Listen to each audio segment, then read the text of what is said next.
Tofar B, have you guys decided what you and the kids are going to be for Halloween this year? My youngest picked up the Buc-ee's costume when we were in Texas. Yeah, we have a Buc-ee's. We'll see. It's a little early. I think Wifey already has something in mind.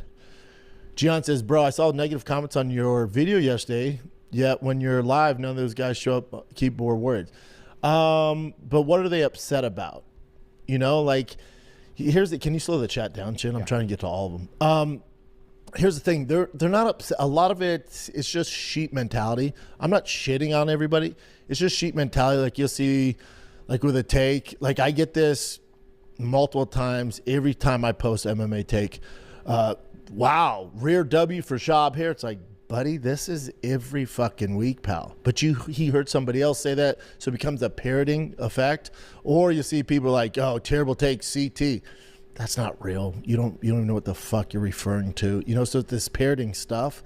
When it comes to Bellemare, yeah, there's certain fighters like Bo Nickel, a Bellemare. You know, obviously they came out brash and made all these promises. Ian Gary. There's certain fighters where they do something to the fan base where it brings out insecurities in their own shit. So they root for people to fail. You know, they root for people to fail. And, you know, unfortunately, Bellemare is one of them. So I expect that stuff. I don't see any of it. If I open it and there's positive comments, I'll engage with that.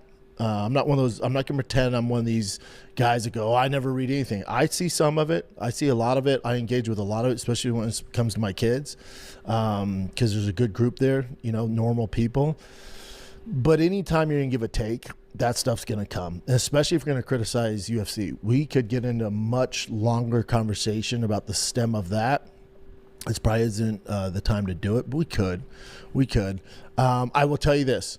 With the Bellemare take that I had,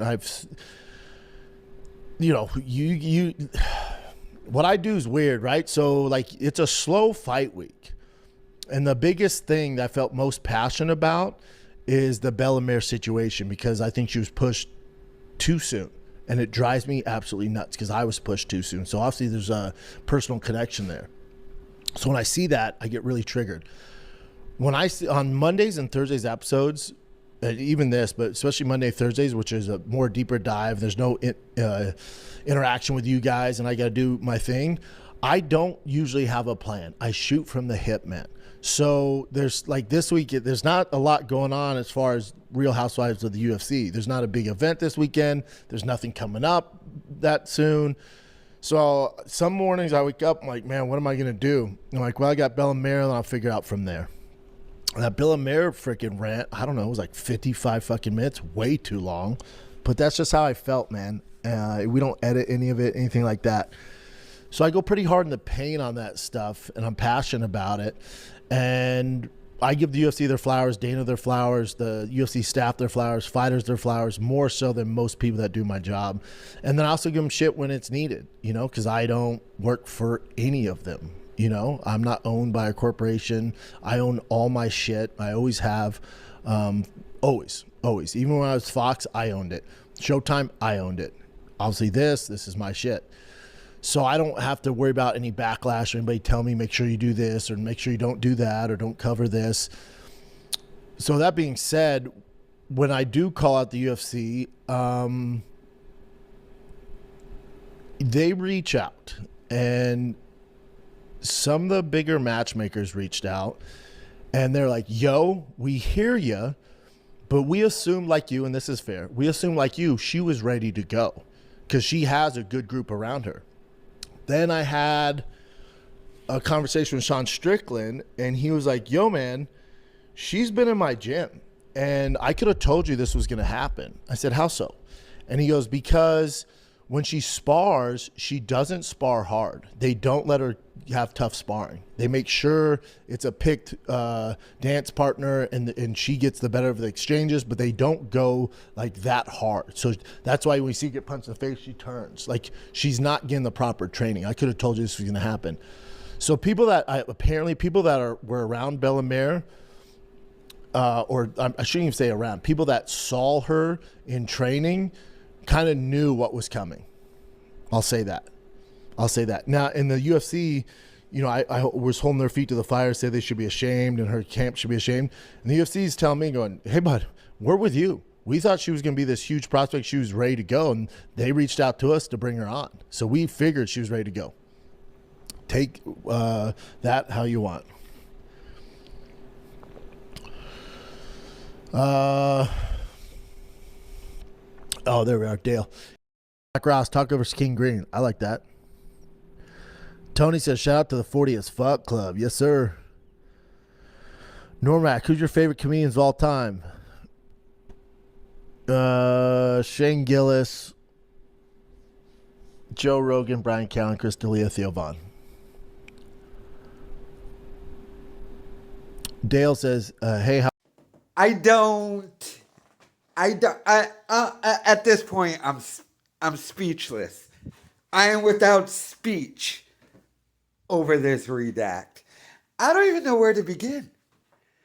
I have to begin, I guess, with the most speechless part. Is this asshole claiming that the UFC reached out to him?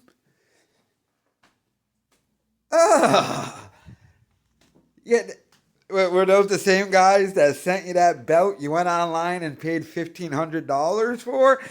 That you claimed the UFC sent me a belt? This level of mental illness. He's claiming UFC matchmakers, the guys in the UFC, reached out to him because of his rant. I'm baffled here, people. I'm baffled here. He's claiming the UFC reached out to him. He admitted he reads the comments. Okay, well, of course he does. We all knew that. And finally admitted that. Although next week he'll be like, I don't read the comments. And of course his greatest stand-ups of all time are all the Rogan sphere, guys. Yeah, nice try, buddy. You're still not allowed at the fucking mothership, you loser. But to actually sit there and claim that the UFC reached out to Brendan Schaub to get his, and to explain themselves too. The UFC reached out to Brendan Schaub to explain themselves. They're like, oh, hold on. You know that guy who's sitting in a fucking storage unit in Texas who doesn't get any views and everyone laughs at? We got to reach out to him to try and smooth this over. Once we get the approval from Brendan Schaub, our sport will be good. By the way, do we have 5 more belts we can send him? Have Connor send him some more cigars. The level of mental illness. It's so sad. And so pathetic. We're getting Chin's view, by the way. I need to put on some fucking pants, you weirdo. I'm looking at this redact sit there in short shorts. I couldn't even wear short shorts because, I'm black. So, obviously, something would be flopping out. But, this fucking weirdo. Not in the... the belt they sent him before they reached out to him to, apologize. Dana White called him personally and apologized for putting on that match with Frank Mir's daughter. They had to apologize to Schaub because he's an authority. Just let me know your thoughts in the comments, people.